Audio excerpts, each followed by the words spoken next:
Well, it has been a while, and a lot has happened in the sports world. In particular, the Pittsburgh sports region. I, of course, am Mike Asti, and this is Mike Drop, brought to you by the Sports Now family of networks and also the Believe Network. You can find Mike Drop on Apple Podcasts, Stitcher, Spotify, TuneIn, wherever you get your podcasts. So whether you're on a run, you're driving in your car, you just want to lay down and kick back and listen to a podcast, why not select Mic Drop and let the smooth melodies, like the lead-in music there, lull you to sleep? Or maybe you want to pick yourself up and get invigorated and get motivated. Maybe you want to listen to a podcast that has some vigor to it before you go on a run, you go do whatever.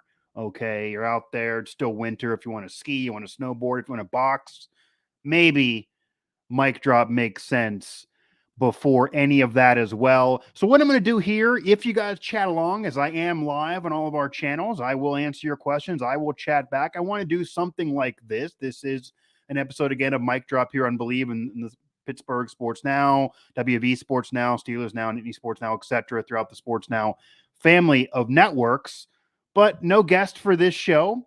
Wanted to offer my takes. You may or may not enjoy them on what's been going on, because a lot has been going on. So in particular, the Steelers decide to keep and retain Matt Canada as offensive coordinator. I knew it, not surprised at all. Many of you pretty upset, to say the least. And many of you didn't want to listen to those of us in the media who kept telling you that was going to be the resolution. Like, the more they won at the end of the season, the better Pickett played, the more he bailed them out at the end of some games, the better that Pickens played, the better the offense performed, even though it still certainly was way less than what you would want, or certainly comparative to the rest of the league. If you're trying to be a contender, they were going to keep him. So comparing Canada to Byron Leftwich, who did get fired by the Buccaneers, but former Steeler, they still don't go there. Okay, he's out of a job. They still don't go there. The Steelers stay the course with Matt Canada. I'll get into all of that because, again, I agree. I would have cut bait. I would have been done with Matt Canada. I don't believe his system makes sense in the NFL. I do believe the Steelers, in terms of coordinator, in terms of assistant coach wise, I'm not going to get into Tomlin, of course. It's a future Hall of Fame coach they do have. And this was a feather in his cap to even be close to a contender with a rookie quarterback, no matter what you may think of past seasons. But Matt Canada, in particular, it's lesser than what the Bills, the Bengals, the Chiefs, a lot of other contending teams, certainly in the AFC, whether it be the head coach or a coordinator, what they're bringing to the table in terms of calling plays, it's more than Matt Canada, certainly resume-wise. But he's still going to be around, and they don't do it mid-season, so you're looking at least one more year with Matt Canada. We'll also get into West Virginia firing Larry Harrison, unceremoniously, I might add. Larry since speaking on the matter, and the team, after a 5-game losing streak, getting a win over number 14 TCU at home to give them a conference win and probably get themselves back in the tournament picture. We'll see what happens coming up in the rest of Big 12 play, but a big deal, a much-needed win. They freaking had to win it, or the season really would have gone down the drain. They do also hire DerMarr Johnson, former 6th overall pick in the 2000 NBA draft. It's a while ago, but still 20 years younger than Larry Harrison, had a 16-year pro career, whether it be NBA or overseas. It's his first real big-time coaching job, not tons of coaching experience, but has the Huggins connection, and he really could help them recruiting, which maybe Larry kind of, wasn't doing as much tail end of his career. We'll see what happens to Larry, but maybe this is it. He is over 60. Good guy, and they did him a little dirty. But DerMarr Johnson seems like a home run hire for West Virginia. The Pitt basketball program is also actually winning some games. And yeah, now they're playing some lowly opponents of the ACC, but they're winning, and they look to be a tournament team. Penn State freaking looks to be a tournament team. This could be the first time in over a decade, I believe, that Pitt, West Virginia, and Penn State all could get in the NCAA tournament in that same year. And Duquesne freaking winning games. Maybe you'll have a quad regional tournament situation in terms of college basketball in the area. Robert Morris, maybe another thing to be desired, but that would be odd and special kind of for the region, even if none of them get out of the first weekend. And certainly some projections show them all in the same bracket. I don't know if that's going to happen. A while ago, Pitt and Penn State were actually bracketed by Lenardi to play each other. I'm not going to bet on that happening either. But the odds, any Vegas odds out there to have all these teams from a region in the tournament when it hadn't happened in so long, certainly Penn State really never gets in. Pitt has been down. West Virginia down last year and looked like for a while this year before picking it up now with the win. Certainly into conference play, it's not been good. Changing the team off the transfer portal, really all the way around for all of those teams. And it's paying off, maybe, at least, even though maybe getting in as an 11 seed, it might be less than expectations for West Virginia. But Pitt getting in would be a big deal because they weren't even sniffing it last year. And I think in NIT, a lot of fans would have taken as kind of still slurping the Kool-Aid for Jeff Cable. We can even talk Penguins, as it's been less than what you would want this year for sure. They had that losing streak. Malkin scoring some goals, but he also still has gas in games that make you just win. Crosby's still obviously one of the better players in the world. But is this team really a contender for a deep playoff run? Are they really a contender to do anything? You did hang on with this core group to see how much longer you could go together. It's rare in sports history, certainly in the NHL, longest run together of a core three of Letang, Crosby, and Malkin. All the success they had, you could say maybe they should have won more, but they've still had tremendous success. Everything does come to an end eventually.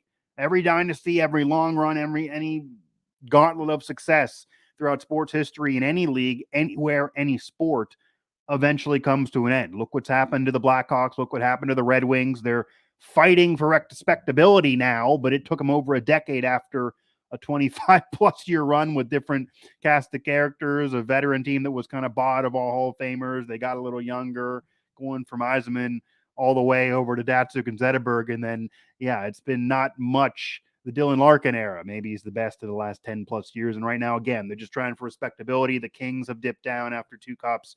It happens.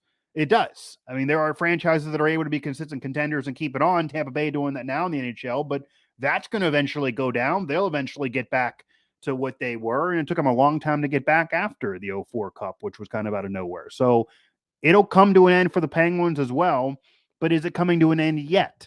And I also kind of want to bring something up, and this, again, goes to the Penguins front. I've seen a lot of fans getting on Jeff Carter, who obviously is now showing his age.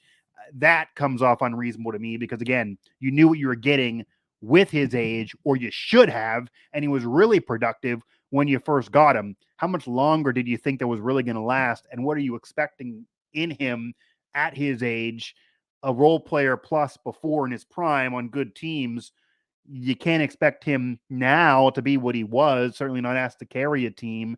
If you got issues defensively, etc., with injuries and Letang missing time, obviously, with his personal life, that's not on any of these players who were brought there for certain roles, certainly with their ages. And you got to give more time to a GM and Hextall who comes in. You can't just give that short leash that I know fans want to have. It does come off like he wanted to rebuild a season ago, and they kind of contended out of nowhere. We'll see how much longer that goes. I see a lot of chat action here. So again, mic drop here on Believe. You can find me in all my coverage. I do cover West Virginia in particular, but also certainly throughout the Pittsburgh sports region, as I'm always available to give takes on anything you may want me to give takes on. So we'll see what you have for me right now. Again, we'll call this an Ask Mike Anything. We'll call this a Pittsburgh sports chat, whatever you want to call it. Again, mic drop, Apple, Stitcher, Spotify, TuneIn, WV Sports Now, Pittsburgh Sports Now, Nittany Sports Now, even Steelers Now, Pittsburgh Baseball Now, Pittsburgh Hockey Now, etc., all throughout the Sports Now family of networks. And Google me. I've been all over in terms of Pittsburgh media. Okay. How much cap will the Steelers enter free agency with? So you're giving me a numbers question right off the bat. I do admittedly got to look that one up in terms of what they have right off the top of my head. Does anyone think our tackle swapping positions would make a lot of sense? What position do you think they will take with their first pick? Do you think they retain Flores? I'll hit some of those before I have to look up some numbers if you really want to get that, but you can do that Google search on your own as well. In terms of Flores, I'll answer it this way. I hope not. For Flores' sake. Tomlin spoke about this on the pivot with Ryan Clark, who he knows personally, and they're still close friends. Obviously, Clark was a player under Tomlin, won a championship with him. That he initially didn't go after Brian Flores once he became available because he thought it'd be insulting to call Brian Flores and say, you can be an assistant coach, we'll find some position for you, we'll throw you on the staff. He thought that would be an insult to a head coach, a former head coach who was fired unceremoniously and a bit ridiculously. And I'm not going to go into whether I believe there was racism there or not, because it's pretty much proven now that an African-American head coach is not going to get the leeway, not going to get the rope as say others would. And you're one and done. Look what the Texans are doing back to back, one and done. African American coaches, that's it. 1 year is not enough time to do anything in the league. But going back to Flores, he was with Miami for a while, a short while, won 11 games one of those seasons. And this is not Tua in his prime, when healthy, right now leading the way for the Dolphins, who did make the playoffs this year. And yeah, his health is in question for the future, but he was a part of a lot of those wins. That's not what he had to deal with. Okay, Flores had a Dolphin team that nobody thought was going to go anywhere, and he won 11 games with them one of those seasons. They were a contender in a way, even though they weren't a playoff team. Certainly did better than some other coaches who are allowed to linger on and continue as a head coach. He certainly could have earned the right to stay aboard. But if you do fire him, then for him to be a part of a Steelers staff was great for the Steelers, because they got a guy with a head coaching experience that the players love, that a lot of players felt like got a raw deal, so they're going to be motivated for. But obviously had a relationship that he was developing with Tomlin, even though not prior. And maybe there's a soft spot for Mike Tomlin, who you could argue most successful African-American coach of all time. Certainly he's done wonders in the NFL in general, future Hall of Famer, and he takes that. It's not a tag on him, obviously. He's a Hall of Famer regardless of the skin color, but he's a trendsetter. He's a trailblazer, certainly, to what he's accomplished and been with the Steelers for so long as an African-American head coach. So maybe wanting to help out another one who we thought got a raw deal. And you add that guy to your staff. That's a plus. That's a check. That's a plus. I mean, that was a no-brainer for the Steelers. But now, a year later, you hope he gets a better situation, whether it be a head coach spot or whether it be a legit coordinator spot, because again, you're just looking at an assistant spot on the Steelers. You hope that for Flores. There are reports that the Cardinals, among other teams, I believe the Broncos as well, a few others, have called. And yeah, there's Rooney Rule, and teams just fudge that and they interview whoever, and then it doesn't go anywhere. And we know teams have kind of skirted that rule in the past, and that sucks. You can't force a franchise, though, to hire somebody. So, on the end of penalizing a franchise for not hiring a minority coach, I'm not with you there, because that's just not fair. You can't force someone to hire someone if they don't want to. I mean, they own the company, they own the business, they own the franchise. But just obviously there's discrimination that exists, and it's crept up into what coaches get opportunities and how long their rope is once they do. So I hope Brian Flores is able to get a better situation, to get at least a coordinator spot, to get a chance at being a head coach again, to advance his career for sure. That's what I hope for him. If not, though, I'd imagine the Steelers would love to have him as long as he's willing and doesn't have a better opportunity. But I'd imagine he's going to get something else somewhere, and probably will be gone. In terms of that first overall pick, I know that's a contentious question that's going to keep being talked about for months on end as we get closer to the NFL draft. And people keep bringing up, I'll touch on this, people keep bringing up Jordan Addison to pair him back with Kenny Pickett. Obviously, they had that dynamic run at Pitt. Certainly, Kenny Pickett's final season, they won the ACC. Jordan Addison was a big part of that. Everyone focuses on Pickett. He's the quarterback. He's the Heisman candidate, as they should. But he didn't do it alone. He'll be the first to give credit to Jordan Addison, who also really stepped up, who really learned the offense. They worked together. They became that QB receiver duo and was a stud. He then leaves to USC after Pickett's gone. He probably would have went to the NFL if he could have at the time. Got a big chunk of change nonetheless, thanks to the NIL. USC doesn't win the conference. They don't do nearly what they were supposed to do, and they kind of collapse, and they don't really get anything to say for it. No conference title, no playoff spot, no bowl game, etc. in terms of championships. So that kind of sucked for USC. But as far as Addison, he still certainly showed his worth. He's a dynamic player that's going to do well in the NFL when healthy. And now he got some money in his pocket, so that's fine. But no, I wouldn't draft Addison. It's nothing against Addison. It's nothing against the connection of Pickett and Addison. I get that making sense. But number one, because a lot of Pitt fans are who want this to happen, let's be real. and there's nothing against being a Pitt fan. It's the fact that the Steelers are not going to just be drafting a bunch of Pitt Panthers just for the sake of it and just have Pittsburgh pro. Okay. Yeah, they drafted James Conner. He fell in the draft. And how are you going to pass that up at that time? And maybe him being local was cool, but obviously that didn't last forever. And once he didn't really prove himself as a top back in the league, in their eyes at least, they were fine with not having him be there forever. Yes, they did draft Kenny Pickett, but as I've said before, whether it be my show or any show I've appeared on since the draft, I even said at the time on an instant reaction show that I do believe the Steelers were in love with Kenny Pickett more so than any other first-round quarterback. He was the only first-round quarterback. He became the only first-round quarterback. I do believe they loved him more as an NFL-ready guy than, say, Malik Willis, who'd be more of a project, who we also saw a little bit of this past NFL season for the Titans. But I don't believe they would have taken Pickett if he was a top 10 pick or if he was gone earlier. I don't believe they would have traded up to fight for him. He fell in their lap. They didn't think he would really be there. That's why they signed Trubisky before. They were really going to go ahead with Trubisky, see what would happen, get a late round quarterback maybe, worry about it again. Maybe they would have taken Willis if they lingered into the second or third round for sure, because Willis certainly dropped and he didn't go right away either. Again, Pickett, the only first round QB. So, but the Steelers then had Pickett fall in their lap at pick 20. They were so in love with him as an NFL-ready guy, they didn't care where he went to college. Yeah, him being at Pitt's cool, and Tomlin spoke about it. I was able to kind of recruit the man for a year and scout him because he's in the same building. I'm sure that helped. But if Penn State was in the same building with the Steelers, or WVU was in the same building with the Steelers, I'd imagine they would have felt the same way. It's just that close proximity. Tomlin's not a Pitt alum, so he might go to some games because he's in Pittsburgh. They didn't draft him because he's the Pitt quarterback, because he was a Pitt all-time great, because of the great season he had for Pitt.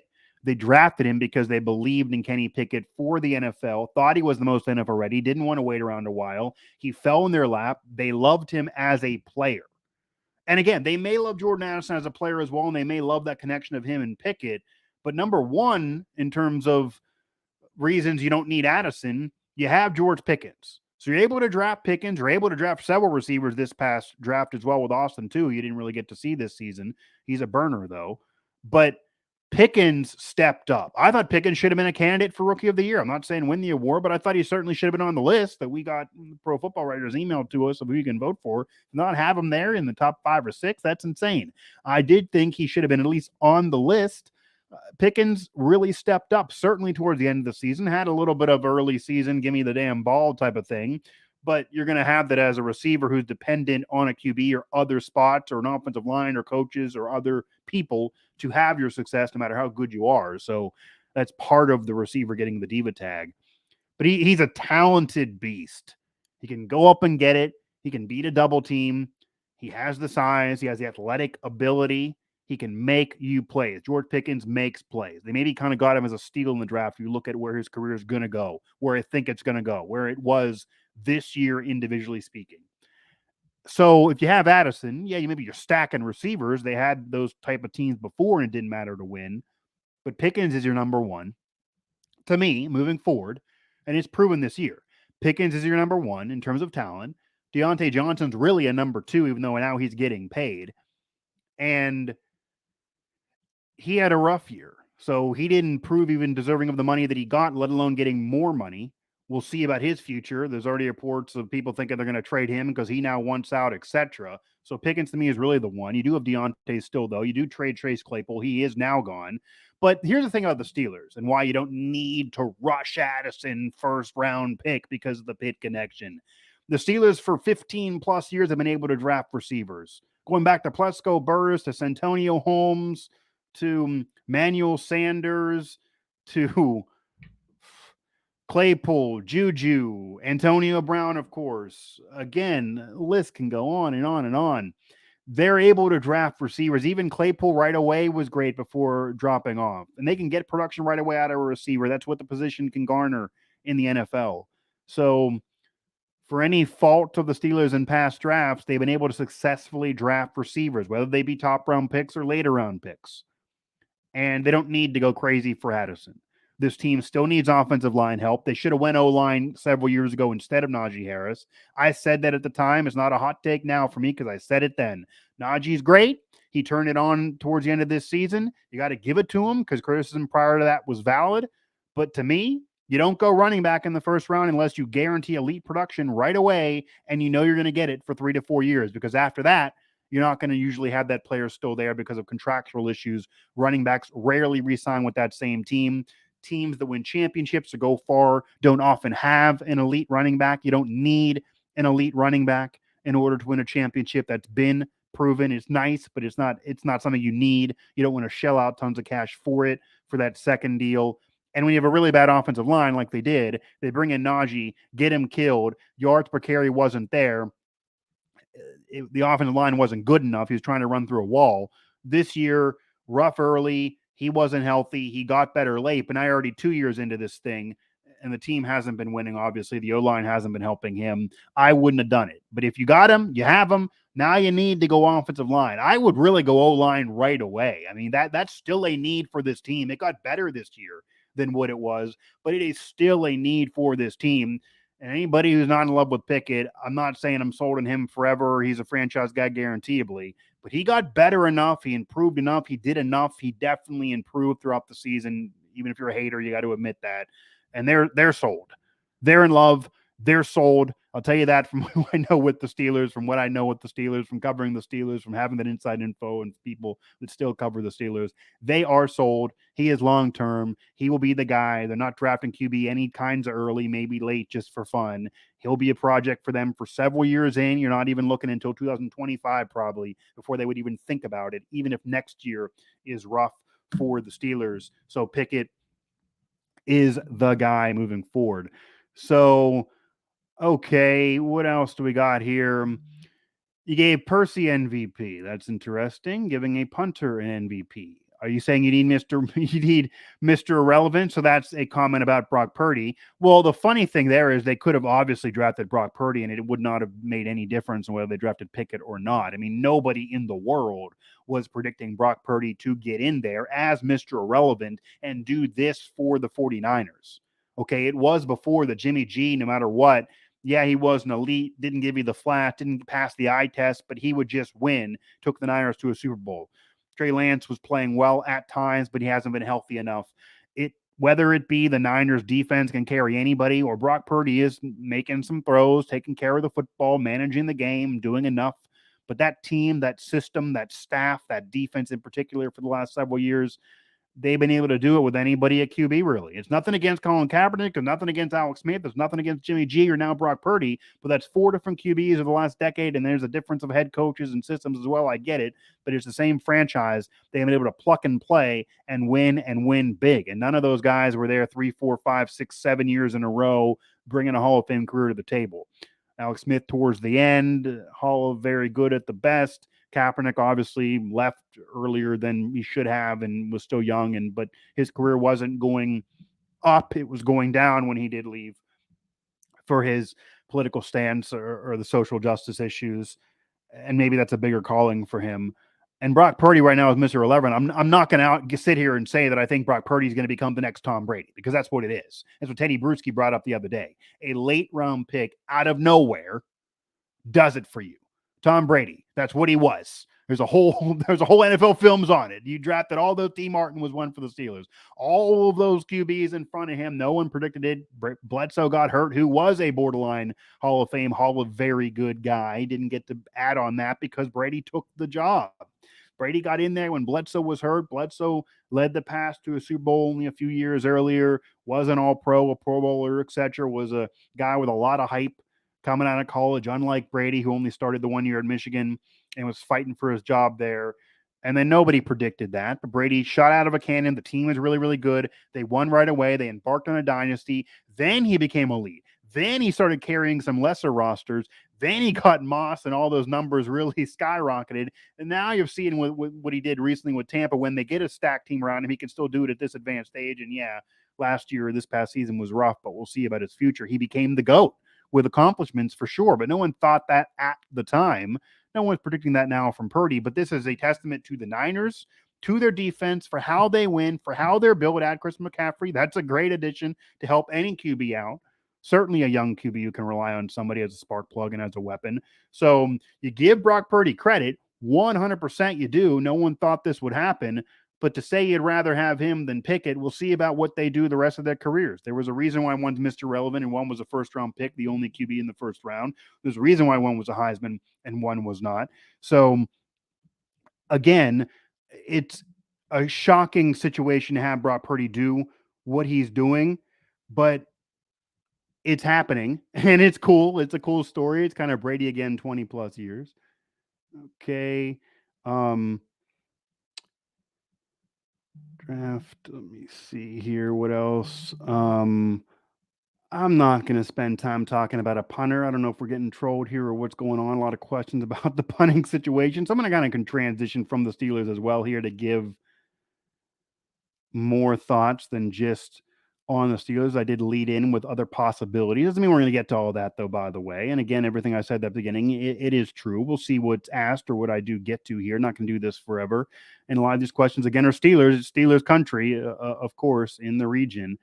But I will focus on West Virginia a bit here as well because I directly cover the Mountaineers. So in terms of West Virginia, they do fire Larry Harrison. Was I projecting that? Did I think that was going to happen? Of course not. No, did not. Now, in retrospect, does it maybe look like it is the best thing for Mountaineer basketball because that's what it was sold on? Maybe, yeah. And I like Larry Harrison. I know him actually for years. I've known him for years. I had him on my old Trib show. Good guy. I was texting with him actually the other day after this, and I kind of feel bad for him because he is taking it rough, and he did kind of feel disrespected. And you could argue, and I was asked this when I appeared on shows about the subject, that, hey, look, with his resume, even if the team's not winning, it's obviously not all on the assistant coach for crying out loud. They have the same players. They were great at out-of-conference play. It's not his fault they lost 5 in a row in conference, but he's over 60 years old. He really wasn't doing much recruiting any longer. The team was built off the transfer portal. Is that really Larry Harrison? Was that Bob Huggins? Those players wanting to come for Bob, or what was that? And then eventually it just does come to an end for you. He's a Huggins guy, a Huggins lifer. I get it. But I don't have a problem in any way getting younger on the staff. They're never going to fire Bob Huggins. He won a tournament game a few years ago, even though it's not been enough recently. I totally get that. 2021, by the way, a couple years ago, not even a few, if you really want to be literal. So I get it. Hall of Famer, though.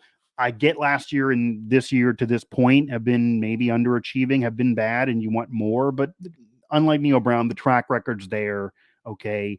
3 out of 4 years in the Sweet 16 recently. We're not talking about just the Final Four from 2010. It was a 3 out of 4 year run in the Sweet 16. That's not easy to do. That's not common. Multiple players right now that are Huggins guys that are in the NBA that are doing it big, not just there playing on a roster, but doing it big. Javon Carter, Deuce McBride in particular. A lot of other players making money thanks to Bob. And he never was out of blue blood like Coach K or others were able to, and he had Coach K built Duke, but eventually could rely on it being Duke. Roy Williams, Kansas, North Carolina, come on. Coach, Bob Huggins had, or Coach Cal going to Kentucky. He didn't start at Blue Bloods, but he eventually got to one, and he's been at one for a while. Bob Huggins built up Cincinnati, able to resurrect West Virginia, did a little thing with Kansas State there in the middle, which was a good year for them, by the way. Went home to WVU, had him, gave him the best season they had in 50 years since Jerry West, and built up the program to be a consistent contender, taking over for John Beilein, another Hall of Famer. But Beilein had the one Elite 8 year, and yeah, they were good, but NIT champion prior to Bob. It wasn't like Bob took over an NCAA tournament team, even, to be fair. So Bob gave the program, the state, the team, the university, too damn much. They're never going to fire him. So if you want to fix something otherwise on the coaching staff, you do get younger with the assistants. DerMarr Johnson is a former pro, was able to show kids how to be a pro. Okay, he can do that. He had his 16-year career getting money to play basketball. It's not all in the NBA. He didn't become LeBron, but he was a number 6 overall pick. That's hard to do. He was a DC sports hero at one point. That's hard to do in that area. And he can really teach kids that, hey, if it's not the NBA, it can be here, here, and here. Like, he can help know whether a kid is good enough. He can mentor them. He can get them there. He can convince transfer players to come because he can help you get to the next level and get in the NBA. I guess we don't know how he'll be as an assistant coach because, again, he hasn't really had a big time job yet. But why not give him the opportunity? You weren't winning without him. Larry Harrison is at an advanced age of 60 plus years old. Maybe you do usher in some new blood. Maybe you somehow could have figured out how to keep them together and then ask Larry to retire at the end of the season. That might have been nicer. But regardless, they do it this way, and maybe it sends a message to the team. It did pick them up for the TCU game. There was a younger, hipper vibe. DerMarr Johnson can relate more to these players, to younger players, to players that are going to be recruits or transfer players. He might do better in the portal era. He's going to be hungry there. He can still shoot. He was shooting it from the logo. In his first game, already playing with the players in terms of practicing with them. Larry's not doing that any longer. So I like having DerMarr there. I really, really do. I think that was a great move for West Virginia. It mattered who they were going to get to replace Larry Harrison because everyone was so mad. But I think they hit a home run with who they got. I think he will help them over the long term. I feel bad for Larry Harrison. They should have treated him better for sure. The statements, the brief comments. I don't know whether him and Bob had a rift because, yeah, I heard some rumbles of them fighting and not getting along as well recently. Obviously, they've known each other for a very, very long time, basically damn close to 30 years, 24 as a coach under Bob Huggins at Cincinnati and WVU. Maybe he deserved better.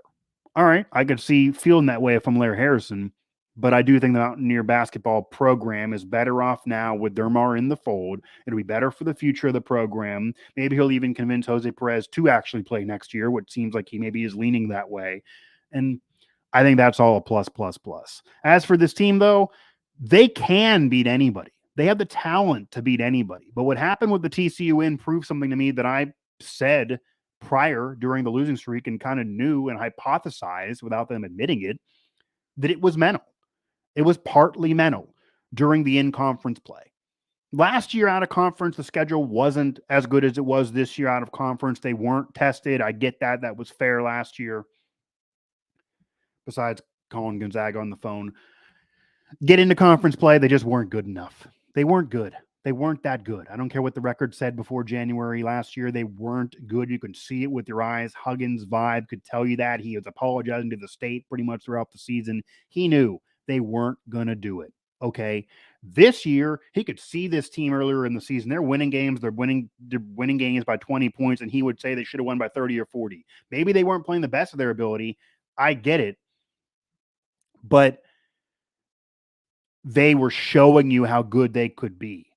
And yeah, they're not Kansas. Maybe they're not even Baylor. I'm not saying they should win the Big 12 with this roster, but they certainly have a roster and can play better than and are better than being one of the worst teams in the conference.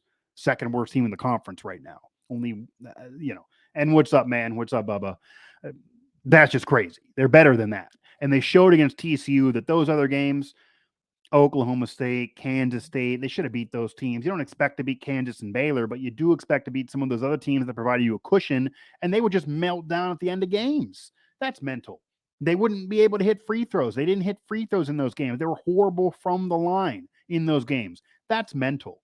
It doesn't matter who the opponent is when you're hitting a free throw, okay, unless you're intimidated, unless you're upset about something, unless it's mental. And again, maybe they're also taking the mental aspect of not getting Jose Perez.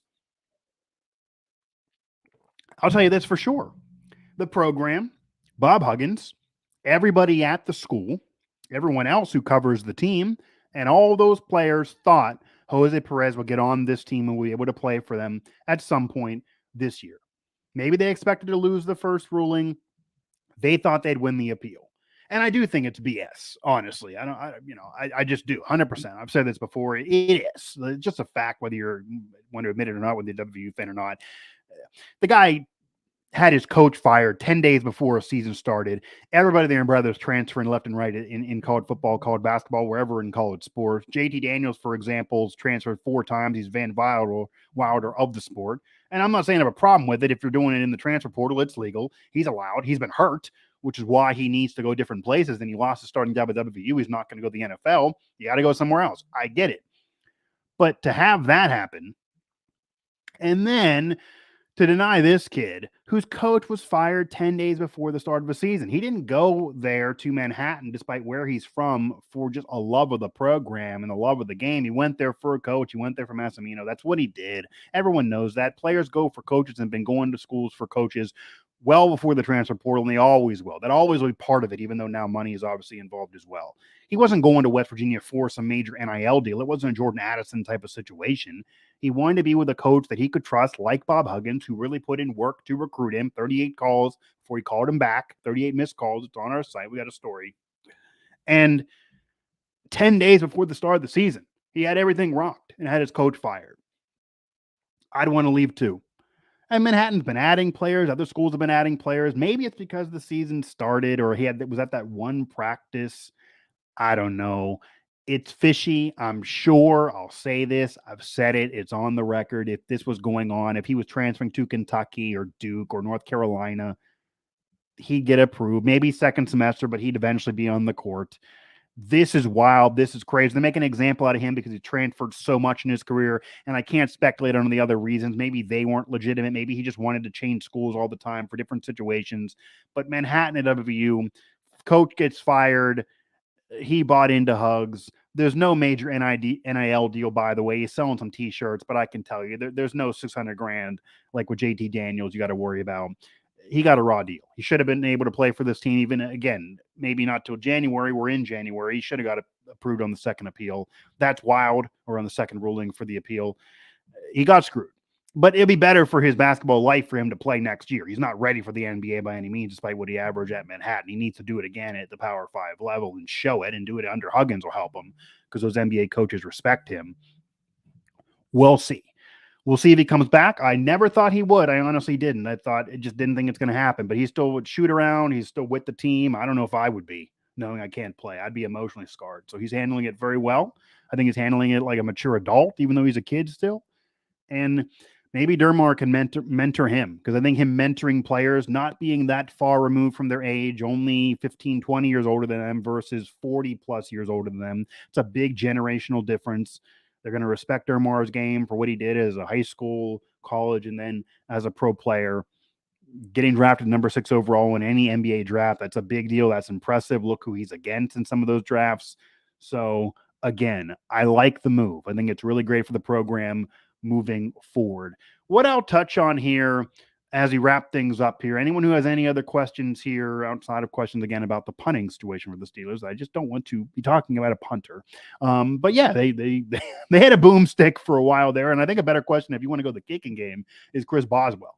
Was this year an aberration for him as a kicker? Because it was rough. He had it rough several years earlier, turned it back around, got very consistent again and very accurate. Is he kind of done? It eventually does happen to kickers where they just fall off a cliff. Is he somebody that is back? Do you want him back? Do you still believe in Chris Boswell? That might be a better question that's more important to the team, of actually somebody that's a former All-Pro for that team, for the Steelers, and what you do with Chris Boswell in that situation moving forward. That will be interesting to keep tabs on for sure. And kickers go in and out, so who you start with doesn't mean who you finish with. Again, look at the Steelers. And honestly, even some playoff teams, the Cowboys aren't sold on the kicker who missed 4 extra points, and they're in the midst of things. So you just never know. It's a fickle business to be a kicker. It's thankless, although you get a lot of thanks when you do convert. And that maybe could send you the Hall of Fame someday, like Vinatieri. Those clutch kicks are kind of what did it for him. And Justin Tucker doesn't get enough of them, even though he certainly is the best at his craft. But I do want to just, because I brought up Pitt, I do think they're a contender this year. I do think they're better. I do think they fit in part Nelly Cummings, who I called his high school game. So I do feel old for that, but I do think they now fit more like a team. The ACC is more wide open. Teams like North Carolina, Duke, they're not as much juggernauts as they were in the past. Duke's barely ranked. North Carolina's already a team that they've shown they can beat. These teams are vulnerable. I'm not saying Pitt's going to win the conference, and I'm not saying beating up on Louisville impresses you and shows you anything, because Louisville is really, really freaking bad this year. But Pitt has shown they can play with anybody. They got destroyed by West Virginia earlier in the season without Ugley, but that was a much better Mountaineer team in terms of how they were playing. And I don't think Pitt was playing together, was ready to play together, was really a team at that point. Nelly Cummings fouls out with 7 minutes left. I was there covering it. Yeah, if they have foul trouble at the end, if they lose Nelly Cummings, who's the leader of this team, he can really do it shooting and as an assist man. He's a traditional point guard style. Only the one game I can recall this year where he had no assists, but he was still able to score. Like, he can really build the offense and lead an offense. Showed that at Colgate as well. Showed that at Lincoln Park before. And Pitt is building a team again. They have a team. Now, losing Ugly is a big deal. Okay, that's why players came to Pitt. That's why DerMarr Johnson came to Pitt, even though obviously he's not a part of talking this season. So you don't get him, and he would stop you from really making a run. If you have him, you'd have that big body underneath to get rebounds and really be a beast for you. And with this conference so wide open, you'd be that much better. But I do think Pitt can contend in the conference. They can be respectable in the conference. I do think they're going to do enough this year to legitimize Jeff Capel sticking around. I do think it'll be a situation where people will feel better about him because he now finally has some horses. These players fit more in their roles than players of old for Pitt. That's a big deal. That's a big advantage for Pitt basketball for sure. And again, led by Nelly Cummings. But we'll see long term, because obviously you got to go back on the portal. They got to do different things. They're not going to have Nelly Cummings forever. These are veteran players, although you do able to get his brother to come aboard in terms of as a recruit, thanks to Nelly. But Ogie and company, I mean, they have other guys. Federico, I just love saying his name. He's been able to fit in at times and do different things with more minutes because Ugly has been out, but you can't rely on those guys like you would have been able to Ugly. So this team is vulnerable to be upset by anybody. Seen bad moments this year as well, but they're also able to kind of beat anybody and certainly led again by Cummings. So I'd expect Pitt in the NCAA tournament this year. I think they really got to have a problem for 2-3 weeks in a row and really lose a lot of games, go on kind of a losing streak like West Virginia just went on to get out of that field.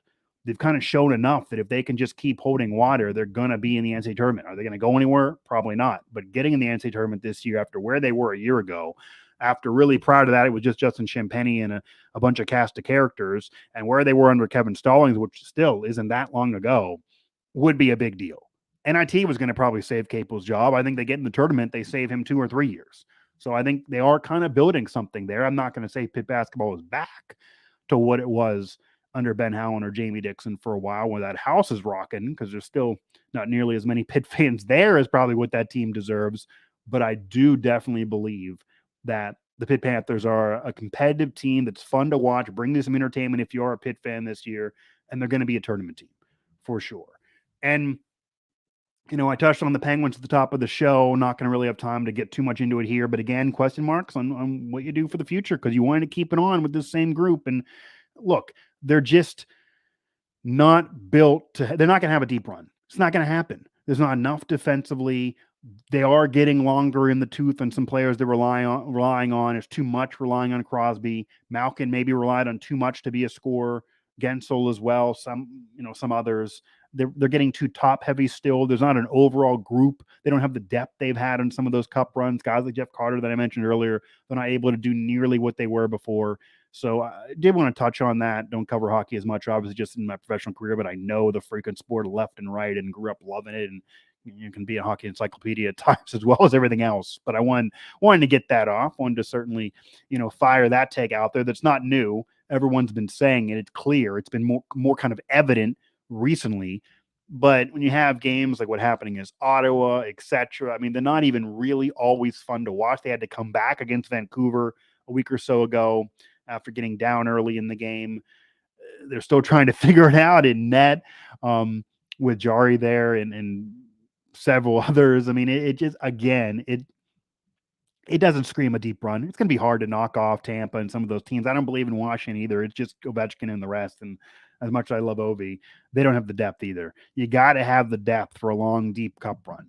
Okay. It's not always the stars or Hall of Famers that do it and score those cup clinching goals or big goals or shorthanded goals to turn series, etc. It's the depth of the team. Okay. It's the Maxime Talbots. It's the depth of the team. And they don't have the depth that those teams had, even going down to Kessel in the recent back-to-back. Like, they don't have a big three. They don't have a unit like that, or somebody that can at least bring it offensively if they're not bringing it defensively. So they don't have enough on the defensive pairings. They got a question mark still in terms of a playoff run in net. And again, it's too much on Crosby. Malkin's still hot and cold, although he can certainly take over games. We've seen spurts. We've seen a 4-point game from him recently, but also different possessions where it's like, he's giving up the puck. That's just what you get with Malkin. You had to know that. But if they were going to unload for the future and get younger, it had to be trading those guys years ago. That's where their value was peaked. They waited. They tried to hold on and keep it on, and they weren't able to really have a deep run again in the postseason. They missed the boat on those opportunities. And now, are you really a buyer or are you really a seller? And they're not going to sell, obviously, with Lemieux. They want to win now. But what does happen at the trade deadline? Where does this team go? How does the offseason conversation roll along? And it's going to be annoying, I'm sure, because anything less than a cup is unacceptable to Penguin fans, but they're not winning the cup this year. And they won a bunch, but, some, of course, are going to say it wasn't enough for the talent and having Crosby there for sure. And then just lastly, as I close up shop here on this Ask Mike Anything Pittsburgh Sports Regional Live Chat, we do have people here again. See if there's any more questions here before I get into. I do want to give the take there on the Pirates adding Andrew McCutchen and just my thoughts there, because Andrew McCutchen obviously coming back to Pittsburgh, it's a cool thing. No one's hating on it. No one thinks it's bad, but I don't know if it's gonna be what some people think it's gonna be. Throwing up him there. I don't know who's him to you. Let me see.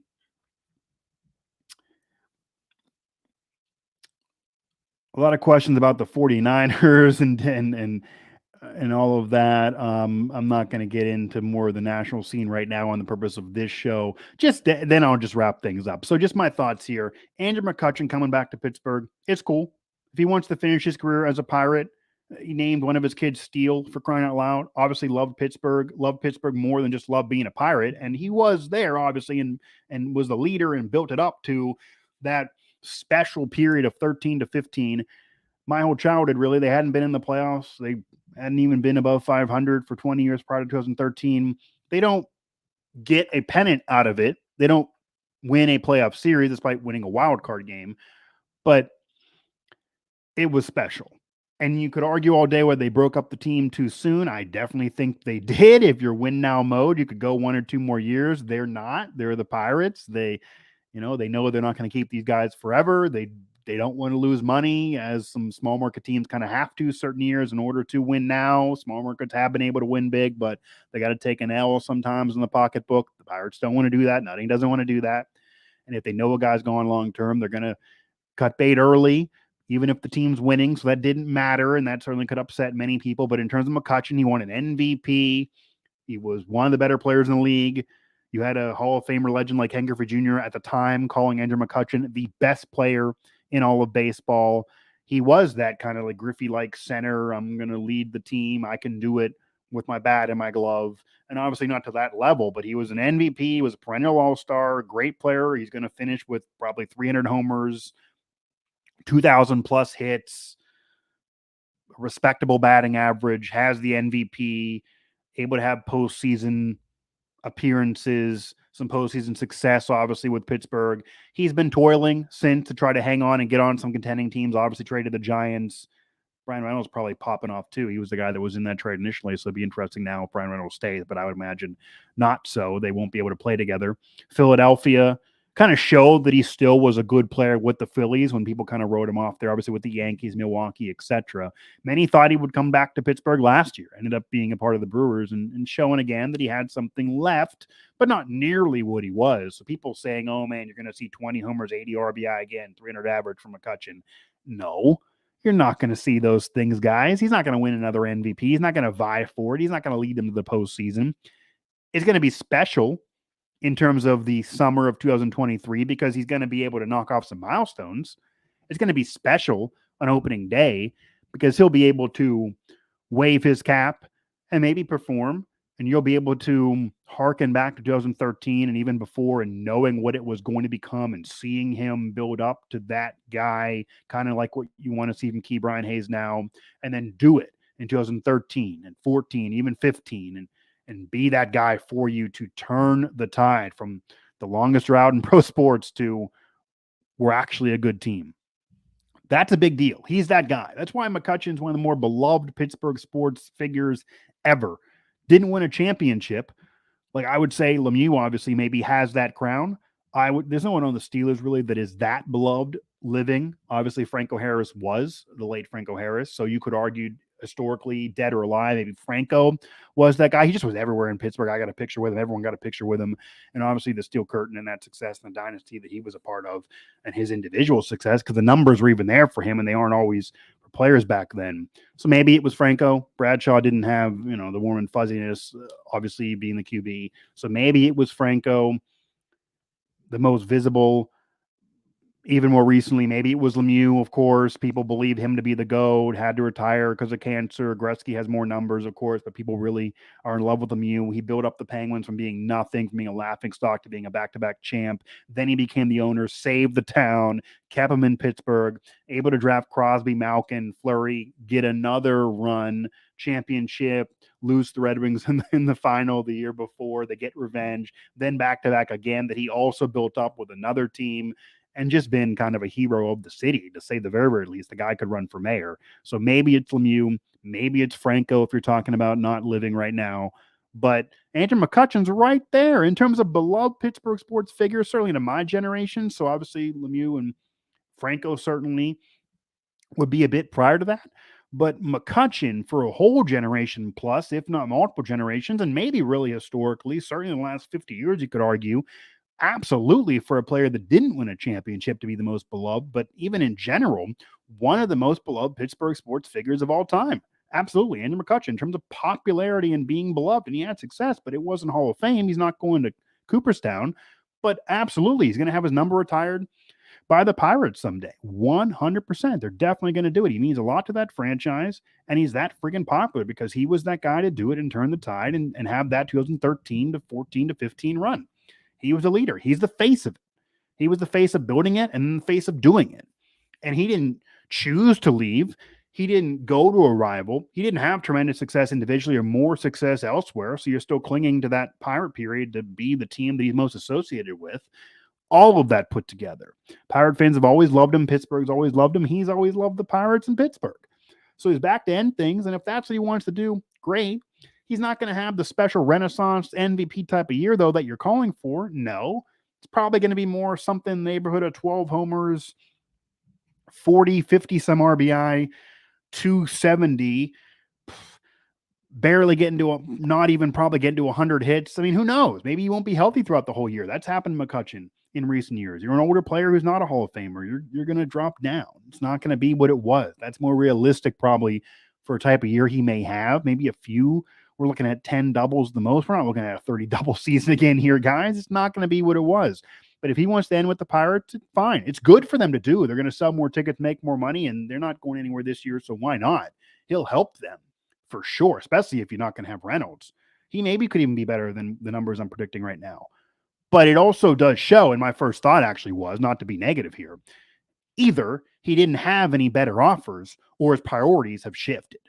So it does come out now that he did get a few other offers. They weren't really better. They were either for lesser roles, so more bench roles, whereas he's going to start on the Pirates on opening day and wouldn't happen anywhere else, or minor league type of deals, and he could fight back up and get in there and try to do something again in Major League Baseball at the end. So if you have just those deals and you want to end with the Pirates and you want to waive your cap and you want to get another opening day start and you want to have another summer in Pittsburgh and have your kids watch you in Pittsburgh, especially the one that's named Steel, I get it. Do it. But it also shows that his priority is not winning. This team isn't going to win. This team isn't going to the playoffs. I don't care how many extra teams are now allowed and what the format dictates. They're not going to get in. They're not going to fight to get in. They're not going to be close to getting in. They're not going to be a contender in September or late August. It's not going to happen. It didn't happen last year. It didn't happen the year before. They're not ready. Certainly if they're not going to have Reynolds. He's still the best player on this team. And I get his situation too. But they're not. They're years and years away, guys. And it's not to say they're not building it right. I'm not getting on Cherington. I get that he's not to blame for what happened for any of the prior decades or any of the past regimes. I get it was a long project. I get it wasn't like the Red Sox that he was able to spend and do it a lot quicker and win big there. I get all of that. It's not even getting on him. It's not even getting on Shelton, who, how can you judge him with that roster and what he was dealt with? No one would have been able to win big with those teams in recent years or even win it all. So I get it. They might take a step above this year to really show you they can do something at some point in the future, in the immediate future, but not this year. This isn't some wild out of nowhere pennant winner like the '06 Tigers, last to first. This isn't that. This isn't some lightning in a bottle team. 2013, they were building to it. You could see flashes. This isn't that.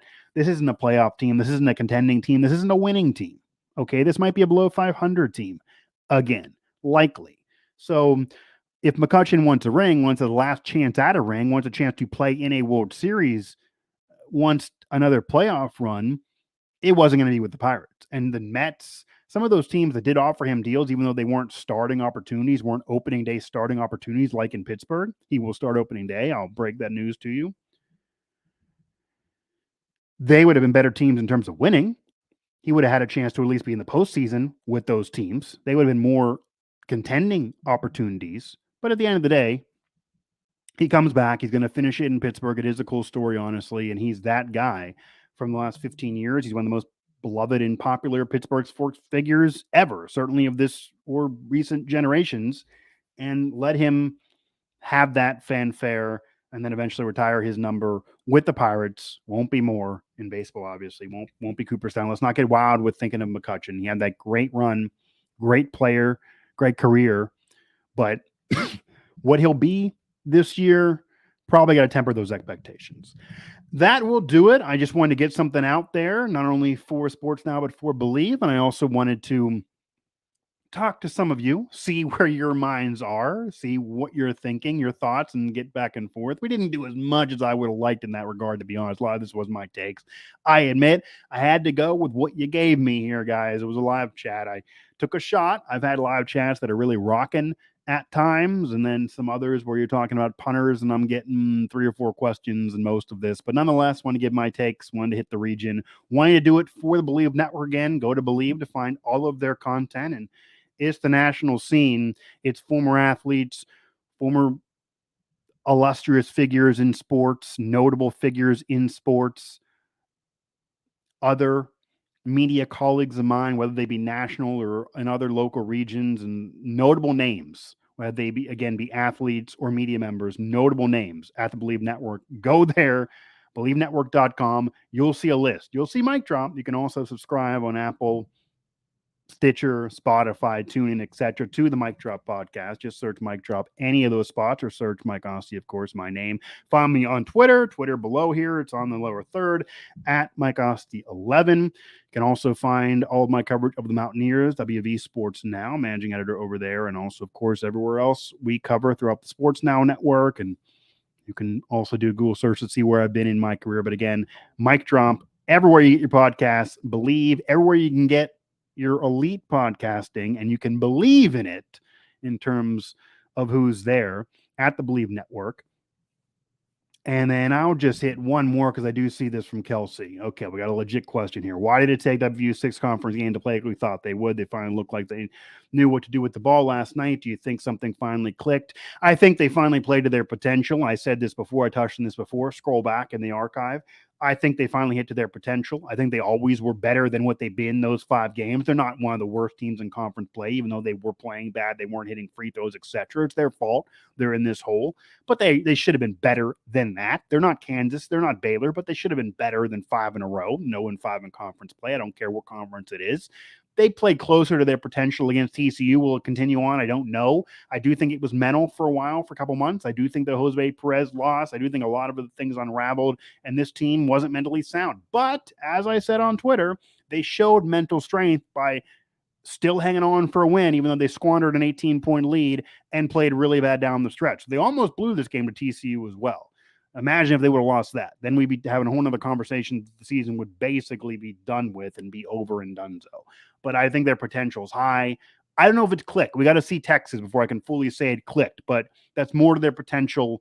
They can play as a team. They can hit shots. They can hit free throws, which they hadn't been doing for several games. They've been rebounding all season. So I don't know if they're the team that's winning by 30 and out of conference play most of those nights. No, that's not who they are. The Big 12 is a tougher schedule. But they hung with right with Purdue out of conference too, and they got a number 1 ranking at one point.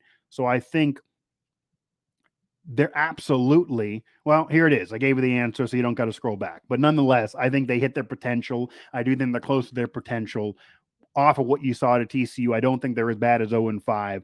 I do think they're going to be better the rest of the season, be more of a contender. There's a better vibe around this team, and maybe adding DerMarr and firing Larry Johnson, as bad as it was, maybe that actually kicked this team in the pants, and that was exactly what they needed. So that'll do it for this edition, this live chat edition of the show. Again, hit up Believe Network, hit up Mike Drop, find it everywhere you get your podcasts. Also, hit up the Sports Now Network, and of course, West Virginia Sports Now, for where I mostly am located.